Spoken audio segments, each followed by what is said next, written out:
Hello guys,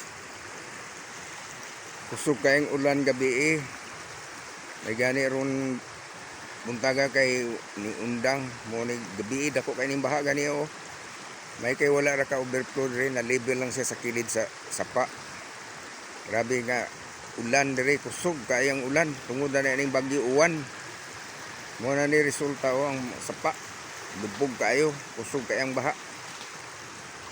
May gani ni kay ni nahinay-hinay na kay ni undang pong ulan, baka unya na po ni dapit mukusog na po ni kay ang unos dito man gilabay sa mga bukid.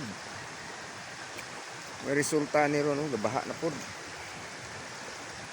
Mane mong kakuyawan aning diri og naidakong baha kay mulapaw na gyud mo overflow mo abot na sa mong balay ang tubig ani mo lapaw na sa sapa.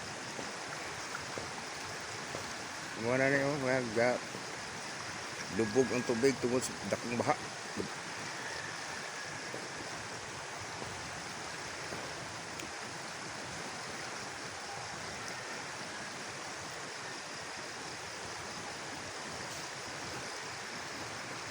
Kulba dari guys, basta naay dako kayong ulan nga way undang mga 2 ka oras, sigurado ni dari lapaw na babot na ni sa mong balay ning tubiga.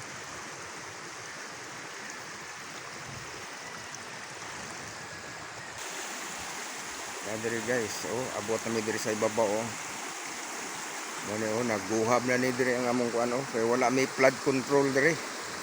Naguhab na sa sigig baha. Duoy mi kaya niyo kay madugay siging kalumpag maanod na mi diri kay walay flood control diri.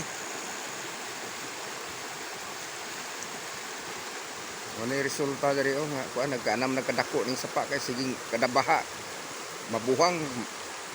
Nidakong baha dako pug buhang. Morning wala gyud ni diri ang kuan doon na gyud mi adiri mong karsada doon na kaayo sa sapa. Tag makit-an ni sa mga Presidente Marcos nga muhatag unta ni diri og flood control. Di kay asa na ng mga flood control ana nga gipang kurakot man siguro.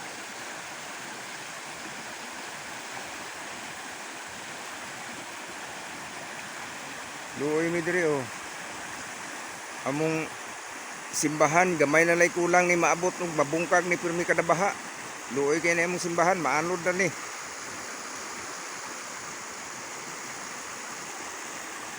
Luoy kay mi diri pirmi lang mi diri og naay bagyo pong baha diri. Okay, thank you for watching my video.